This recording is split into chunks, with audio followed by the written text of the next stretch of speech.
नमस्कार, मैं डॉक्टर अजीत भारती आज फिर आपके लिए हिंदी विषय के अंतर्गत निबंध साहित्य लेकर आया हूं।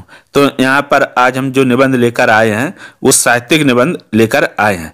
ठीक है, तो साहित्यिक निबंध पहला प्रश्न दिया हुआ है।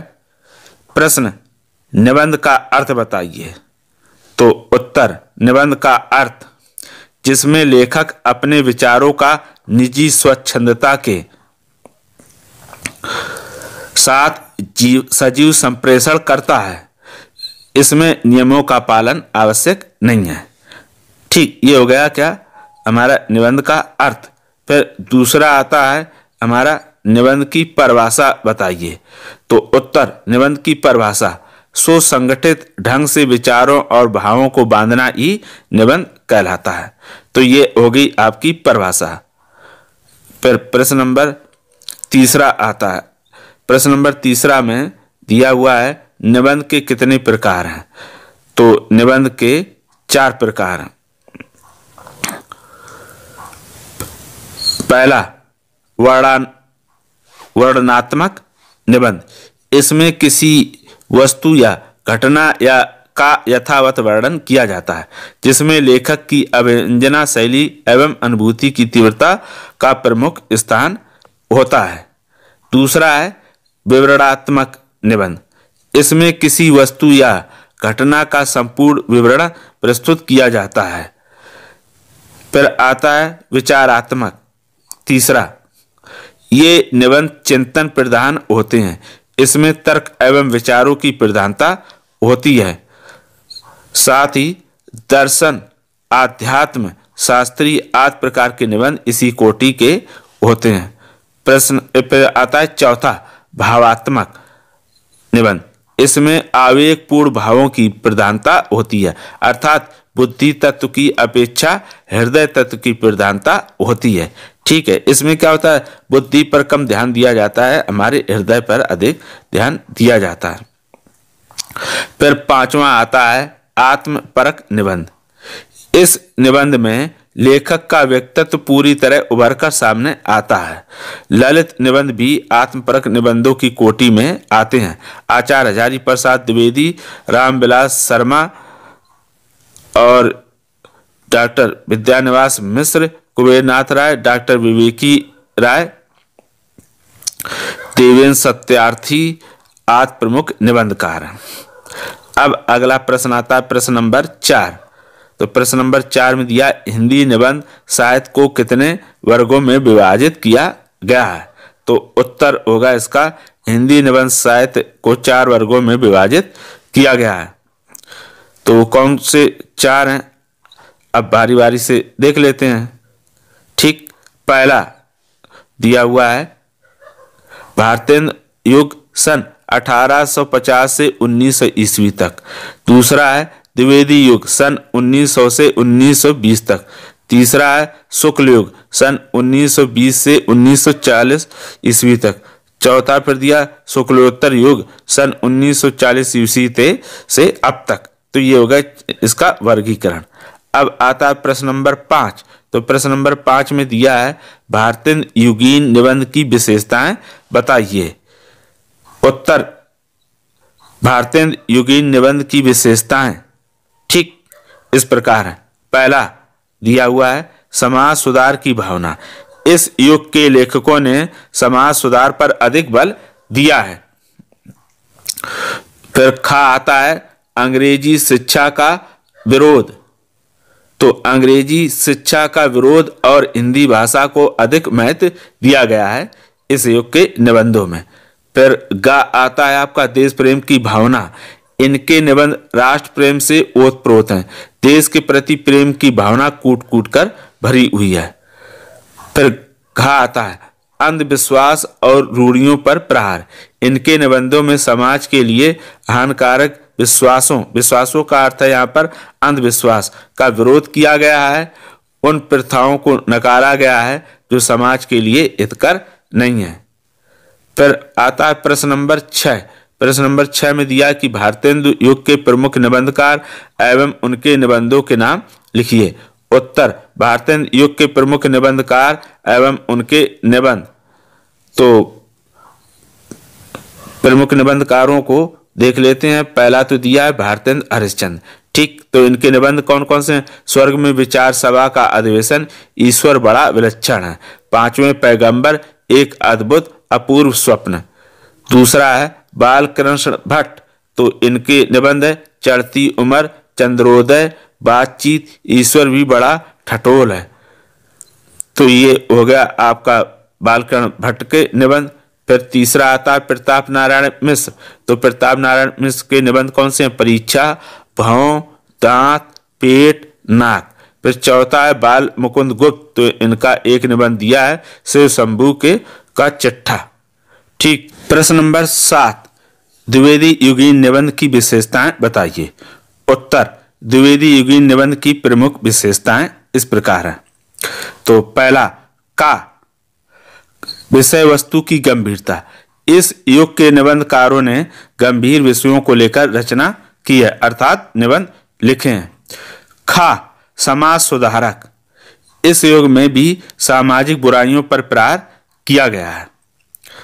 गा, भाषा की परिनिष्ठता। इस युग में लेखकों की भाषा बहुत ही गठी हुई है, यानी एक तरह से शुद्ध खड़ी बोली में लिखे गए हैं निबंध। घा, ज्ञान विज्ञान विषयक निबंध। ज्ञान विज्ञान पर निबंध लिखकर लेखकों ने पाठकों को नई अनुभूति प्रदान की है। कहने का अर्थ ये है कि जहां पहले सामाजिक निबंध लिखे जाते थे, इस युग में ज्ञान विज्ञान पर भी निबंध लिखे जाने लगे थे, यानी विषय में थोड़ा बदलाव आया था। अंगा, व्यंग्यात्मक शैली। समाज में फैली हुई बुराइयों को व्यंग शैली में प्रस्तुत किया गया है। अगला प्रश्न नंबर 8, तो 8 में दिया है द्विवेदी युग के प्रमुख निबंधकार एवं उनके निबंधों के नाम लिखिए। उत्तर, द्विवेदी युग के प्रमुख निबंधकार एवं उनके निबंध, तो इसके अंतर्गत आता पहला महावीर प्रसाद द्विवेदी। इनके निबंध क्या है? साहित्य की महत्ता, विचार भी थी। दूसरा सरदार पूर्ण सिंह, आचरण की सभ्यता, सच्ची वीरता, मजदूरी और प्रेम। फिर तीसरा आता है चंद्रधर गुलेरी शर्मा। इनके निबंध है कछुआ धर्म, मोरी मोरिस कुठाव, गोबर गणेश संहिता। फिर चौथा है बाबू श्याम सुंदर दास। इनके निबंध के नाम है समाज और साहित्य, कर्तव्य और सभ्यता। तो ये हो गया प्रश्न नंबर 8 पूरा। अब आता है प्रश्न नंबर 9, शुक्लयुगीन निबंध की विशेषताएं बताइए। उत्तर, शुक्लयुगीन निबंध की प्रमुख विशेषताएं इस प्रकार हैं। तो पहला दिया हुआ है इसमें विषय प्रधान निबंध। ठीक, इस युग के लेखकों ने जीवन के विभिन्न विषयों को बहुत महत्व दिया है। फिर दूसरा दिया है गंभीर विचार भाव प्रधान निबंध। इसमें गंभीर विषयों का सूक्ष्म विश्लेषण किया गया है। फिर तीसरा दिया है प्रौढ़ एवं गंभीर शैली। इनके निबंधों में गंभीर चिंतन दिखाई देता है। उनकी शैली द्विवेदी युग से अधिक विकसित और प्रौढ़ है। फिर चौथा दिया है मनोविकारात्मक विचारात्मक निबंध। तो इनके निबंधों में मन के विकारों से संबंधित बहुत अच्छे निबंध लिखे गए हैं। फिर पांचवा दिया हुआ है विषय वस्तु की विविधता। इस युग में लिखे गए निबंधों की विषय वस्तु में विविधता दिखाई देती है। प्रश्न नंबर 10, शुक्ल युग के प्रमुख निबंधकार एवं उनके निबंधों के नाम लिखिए। उत्तर, प्रमुख निबंधकार एवं निबंधों के नाम। पहला आचार्य रामचंद्र शुक्ल। इनके निबंध हैं चिंतामणि भाग 1 और 2, उत्साह क्रोध, इसी से संबंधित, यानी इसी जो निबंध संग्रह है उसी के अंतर्गत ही आते हैं। दूसरा गुलाब राय, मेरी असफलताएं, मेरे निबंध, फिर निराशा क्यों। फिर आता है तीसरा पद्मलाल पुन्नालाल बख्शी। इनके निबंध है प्रदीप, पंचपात्र, कुछ। फिर प्रश्न नंबर आता है 11, तो 11 में दिया हुआ है शुक्लोत्तर युगीन निबंध की विशेषताएं बताइए। उत्तर, शुक्लोत्तर युगीन निबंध की प्रमुख विशेषताएं। तो क्या प्रमुख विशेषताएं हैं? पहला भावात्मक। पहला क्या दिया है? भावात्मक एवं आत्मपरक निबंध। इस युग में हृदय को स्पर्श करने वाले निबंध लिखे गए हैं। दूसरा दिया है विषय वस्तु की विविधता।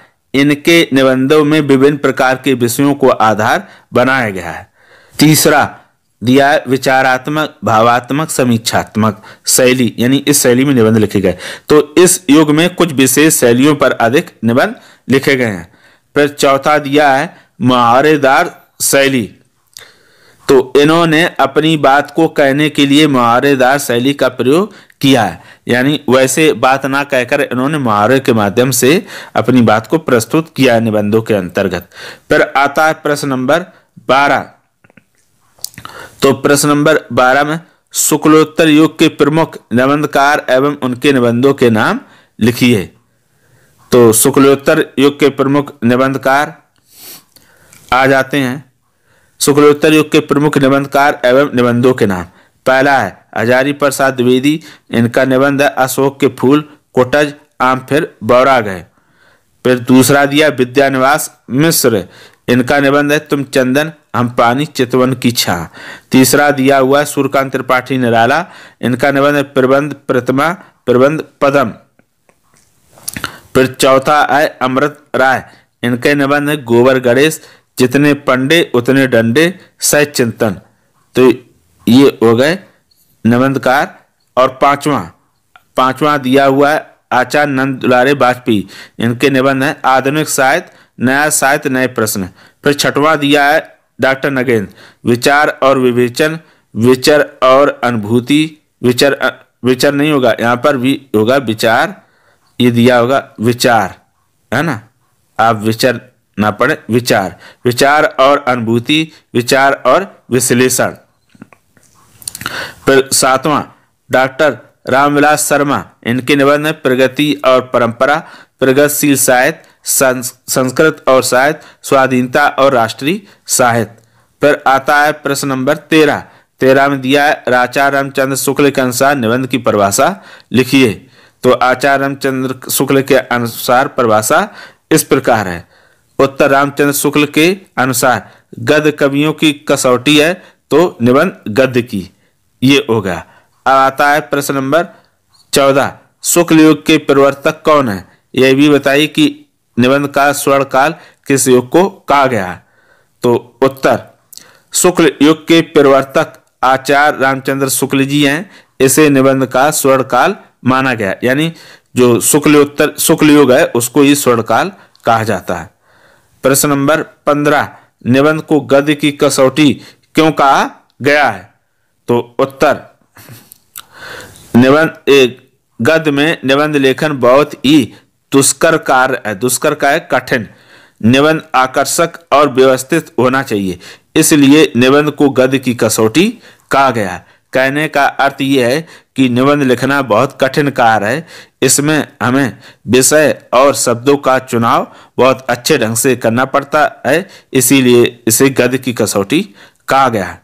प्रश्न नंबर दिया है 16 निबंध की सर्वमान्य परिभाषा देते हुए उसकी 3 प्रमुख शैलियों के नाम लिखिए। उत्तर तो इसमें हमने गुलाब राय की परिभाषा रखी है। गुलाब राय के शब्दों में निबंध उस गद्य रचना को कहते हैं जिसमें सीमित आकार के भीतर किसी विषय का वर्णन या प्रतिपादन एक निजीपन, सजीवता, स्वच्छंदता और संबद्धता के साथ किया गया है। निबंध की 3 प्रमुख शैलियां, तो शैली लिख लेते हैं। पहला है व्यंग प्रधान शैली, दूसरी है समाज शैली और तीसरी है भावात्मक शैली। तो इस प्रकार निबंध जो हिंदी साहित्य का निबंध है उससे संबंधित आपके विभिन्न प्रकार के प्रश्न और उत्तर बताए गए हैं। अगर साहित्यिक निबंध से संबंधित किसी प्रकार का आपके पास प्रश्न हो या डाउट हो तो हमें कमेंट करके अवश्य बताइएगा। और आप ये जो वेबसाइट दी है हम इसी विषय वस्तु के यानी साहित्यिक निबंध को वेबसाइट पर डाल देंगे, आप वहां से भी पढ़ या लिख सकते हैं। तो आशा करता हूं कि ये साहित्यिक निबंध आपको समझ में आ गया होगा। तो फिर आज के लिए इतना ही। अब हम फिर मिलेंगे किसी नए विषय के साथ, तब तक के लिए धन्यवाद।